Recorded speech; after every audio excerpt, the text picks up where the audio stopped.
Hi viewers, welcome to our channel. ప్రస్తుతం మనతో పాటు సీనియర్ జర్నలిస్ట్ దాము బాలాస్ సార్ వారితో మాట్లాడాం. నమస్కారం సార్. నమస్తే. సార్, ఏపీలో మరి ఎన్నికల నేపథ్యంలో హైదరాబాద్ నుంచి పెద్ద మొత్తంలో అక్కడికి షిఫ్ట్ అయిపోవడం జరిగింది సార్. అయితే ఇది బీఆర్ఎస్ కి అండ్ కేసీఆర్ కి పెద్ద షాక్ అని అంటున్నారు. అది ఏ విధంగా అంటారు? అలాగే ఆయన కేసీఆర్ గారు తను ప్రధానమంత్రి రేస్లో కూడా ఉన్నట్టు చెప్పడం చూస్తున్నాం సార్. మరి ఇది సాధ్యమవుతుంది అంటారు? యాక్చువల్గా ఈ రెండు విషయాలు ఇంపార్టెంట్ కేసీఆర్కి సంబంధించి.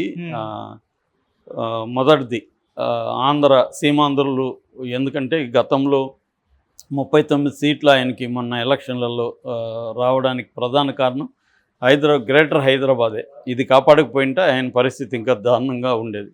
అంటే ఇందులో ప్రధాన రోల్ పోషించింది సీమాంధ్రులు. నిజానికి సీమాంధ్రులకు సంబంధించి గుత్తాధిపత్యం మాకే ఉందని క్లెయిమ్ చేసుకునే తెలుగుదేశం కాంగ్రెస్ని సపోర్ట్ చేసింది లోపాయికారిగా. అయినా కూడా వాళ్ళ మాట ఎవరు సీమాంధ్రులు కేర్ చేసినట్టుగా లేదు. అందరూ కూడా కేసీఆర్నే సపోర్ట్ చేశారు. అయితే ఇప్పుడు ఒక ప్రమాదం ఏంటంటే, ఇదే సమయంలో అక్కడ అసెంబ్లీ ఎన్నికలు జరుగుతున్నాయి. అసెంబ్లీ ఎన్నికలు జరగకపోయినా ఇంత పెద్ద ఎత్తున అక్కడికి వెళ్ళేవారు కాదు. ఎంపీ ఎలక్షన్లు మాత్రం అనుకో జనం అక్కడికి వెళ్ళేవారు కాదు. కానీ అసెంబ్లీ ఎన్నికలు, అది కూడా చంద్రబాబు జగన్ నువ్వానేనా అని ఒకరి మీద ఒకరు గొంతు దగ్గర కత్తులు పెట్టుకొని కూర్చున్నారు. ఎవడు గెలిచినా ఇంకొకరు నాశనం అయిపోతాడు అన్నట్టుగా ఉంది ఆడ పరిస్థితి. సో అందువల్ల ఇటు తెలుగుదేశాన్ని సపోర్ట్ చేసేవాళ్ళు, వైసీపీని సపోర్ట్ చేసేవాళ్ళు మొన్నటి నుంచి వెళ్ళిపోతున్నారు. ఫ్రైడే నుంచి స్టార్ట్ అయింది. నిన్నంతా కూడా మొత్తం రోడ్లంతా జామ్ అయిపోయినాయి. ఎక్కడికక్కడ హైవేలంతా కూడా జామ్ అయిపోయినాయి. ఏ వెహికల్ దొరికితే ఆ వెహికల్ తీసుకొని వెళ్ళిపోతున్నారు.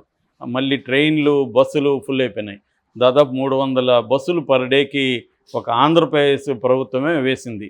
ద్వారకా తిరుమలరావు ఎండి ఆర్టీసీ ఆయన చెప్తున్నాడు, 12వ తేదీ స్పెషల్ బస్సులు, 12వ తేదీ 303 బస్సులు వేసాము, 11వ తేదీ 302 బస్సులు వేసాము, 12వ తేదీ 306 బస్సులు వేసాము అనేది ఆయన చెప్తున్నారు. బెంగళూరు నుంచి కూడా 300 స్పెషల్ బస్సులు వేసాము అని చెప్తున్నారు. సో బెంగళూరు నుంచి, చెన్నై నుంచి, హైదరాబాద్ నుంచి వెళ్తున్నారు. మనకి ఇక్కడ హైదరాబాద్ ఇంపార్టెంట్ కాబట్టి ఈ విషయాలు మాట్లాడుకున్నాం. హైదరాబాదే కాకుండా తెలంగాణలో అనేక చోట్ల ఉంటారు. ఖమ్మంలో ఉండొచ్చు, నిజామాబాద్లో ఉండొచ్చు. వీళ్ళందరూ కూడా ఆంధ్రప్రదేశ్కి వెళ్ళిపోతున్నారు. సో అదొకటి. రెండవది ఏంటంటే, పొలిటికల్ పార్టీలు, ముఖ్యంగా తెలుగుదేశం పెద్ద ఎత్తున బస్సుల్ని ఏర్పాటు చేసింది. వైసీపీ కూడా ఆ స్థాయిలో కాకపోయినా తను కూడా బస్సులను ఏర్పాటు చేసింది. అసలు ఎవడు బస్సులను ఏర్పాటు చేసినా మనం ముందు వెళ్ళిపోయి మనకు నచ్చిన వాళ్ళకి వేద్దాం అనుకునే వాళ్ళు ఎక్కువ ఉన్నారు. కాబట్టి ఇక్కడ తెలుగుదేశం ఏర్పాటు చేసిన బస్సుల్లో వెళ్ళే వాళ్ళందరూ వాళ్ళకి వేస్తారని కాదు, వైసీపీలో కింద వైసీపీకి వేస్తామని కాదు, మొత్తానికి అలా వెళ్ళిపోయారు. సో ఇప్పుడు వెళ్ళిపోయిన వాళ్ళు మళ్ళీ త్వరగా అక్కడ ఓట్లేసి మళ్ళీ ఇక్కడికి వచ్చి ఓట్లు వేస్తారా? డౌటే. ఎందుకంటే అక్కడ అర్లీ మార్నింగ్ వెళ్ళి 10 లోపల ఓట్లేసేసి 10కి బయలుదేరి మళ్ళీ ఈవినింగ్ లోపల వచ్చి ఇక్కడ ఓట్లు వేసే పరిస్థితి ఉండదు. అంతగా రిస్క్ తీసుకొని కేసీఆర్ని గెలిపించాలని ఎవడనుకుంటాడు ఇవాళ? సో కాబట్టి అది జరగదు. ఇక్కడేమో అఫ్సియల్గా తెలుగుదేశం బీజేపీకి సపోర్ట్ చేస్తుంది. కాబట్టి కాంగ్రెస్కి వేసి గెలిపించమని కూడా ఈసారి ఎవరు పిలుపులు ఇవ్వలేదు. కాబట్టి వాళ్ళకి అంత అవసరం లేదు. ఇక్కడ ఏమీ లేదు. స్టేక్స్ అంతా కూడా అక్కడే ఉన్నాయి. కాబట్టి దీని దెబ్బ కేసీఆర్ మీద మామూలుగా పడదు అసలు అనేది చెబుతున్నారు. అంటే హైదరాబాద్ చుట్టుపక్కల కావచ్చు, కొన్ని కీలక నియోజకవర్గాల్లో కావచ్చు, వీళ్ళ ఓట్లే గతంలో కీలకం కాబట్టి అవి పోయివ్వడం వల్ల కేసీఆర్ జీరోగా పడిపోయాడు అనేది ఇవాళ అంచనా. కానీ కేసీఆర్ నిన్న ప్రెస్ మీట్లో మాట్లాడింది ఆయన చూస్తే, ఆయన వేరే రకంగా ఒక భ్రమంలో ఉన్నాడేమో అనిపిస్తుంది.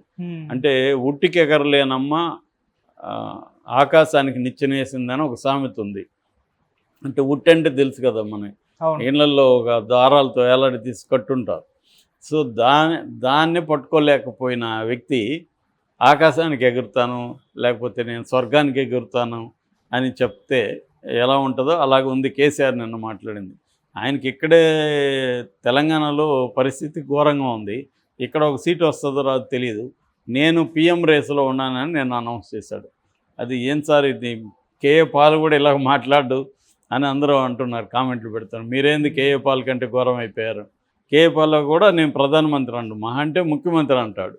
సో నేను మోడీ స్థానంలోకి వెళ్తానని కేఏ పాల్ కూడా ధైర్యం చేశాడు. ఈయనేమో నేను ముఖ్యమంత్రి రేసులో ఉన్నాను, అది కూడా 14 స్థానాలు నాకు ఇస్తే నేను ముఖ్యమంత్రి పిఎం అవుతాను అంటున్నాడు. ఒకవేళ 14 ఇచ్చారనుకుందాం, ఎలా అవుతాడు?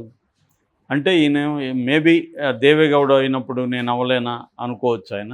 అప్పుడు పరిస్థితులు వేరు, ఇవాళ వేరు. ఇవాళ బీజేపీ ఒకవేళ వాళ్ళకి తగ్గినా కూడా వాళ్ళు జగన్‌ని రేపు ఫర్ ఎగ్జాంపుల్ ఆంధ్ర ఉంది, 20 సీట్లు వాళ్ళ అకౌంట్లోనే పడతాయి.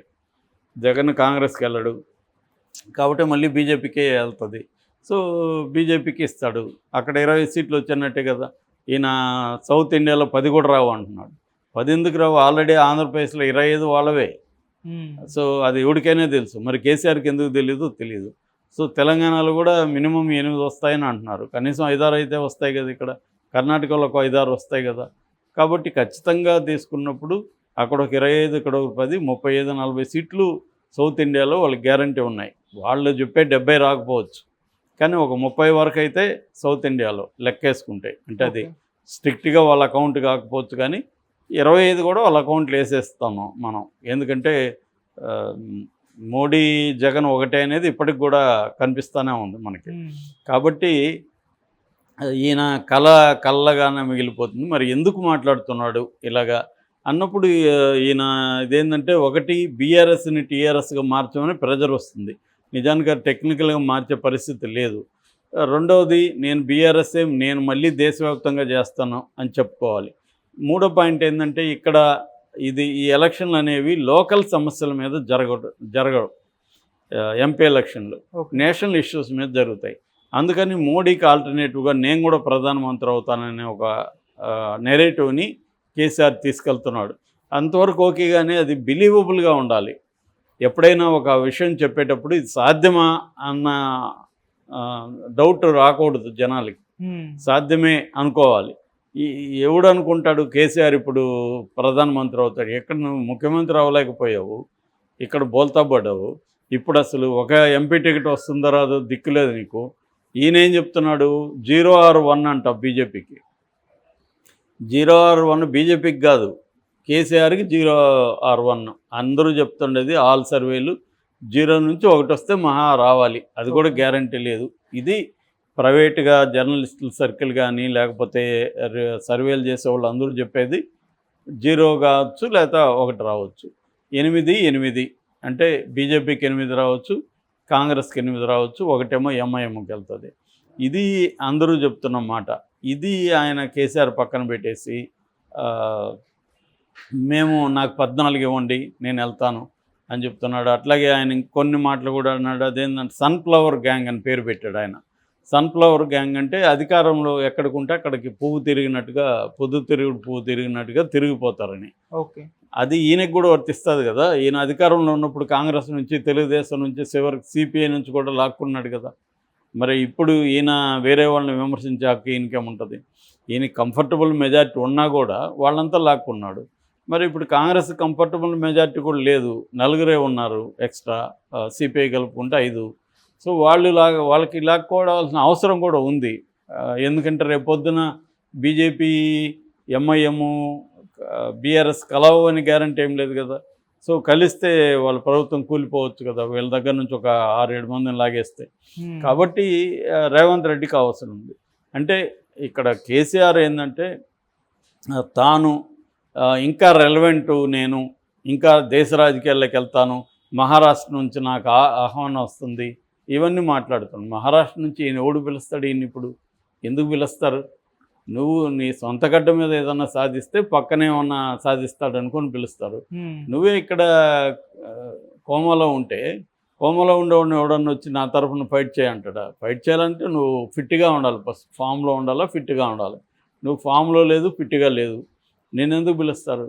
సో ఇది కేసీఆర్ ఏంటంటే, అదేదో ఆయనే చెప్తుంటాడు పెట్టెల ద్వారా మాటలు అనేసి. అట్లాంటిది ఇప్పుడు ఆయనే చేస్తున్నాడు పెట్టెల ద్వారా మాటలు. ఇది ఇంకా కామెడీ అవుతుంది తప్ప ఎవరు సీరియస్గా తీసుకునే పరిస్థితి లేదు. సో అదేదో మూలిగే నక్క మీద తాటిపండు పడినట్టు అని సామెత ఉంటుంది. అలాగే ఆల్రెడీ ఈయన మూలుగుతుంటే తాటిపండులాగా అక్కడ ఎమ్మెల్యే ఎలక్షన్లు వచ్చాయి, అందరూ పొలమని అటు వెళ్ళిపోతున్నారు. కేసీఆర్కి ఎవడు ఓటేయాలని కూడా ఎవడు అనుకునే పరిస్థితి లేదు. సో కాబట్టి ఇక్కడ ఖచ్చితంగా కేసీఆర్కి ఇబ్బంది. ఆ 1 వస్తుందా అనేది కూడా ఇవాళ డౌట్ ఉన్న పరిస్థితి అయితే ఉంది. ఆయన కొంతవరకు ఈ రైతుల ఇష్యూల మీద పోరాడుతున్నప్పుడు కొద్దిగా హోప్ ఇచ్చాడు.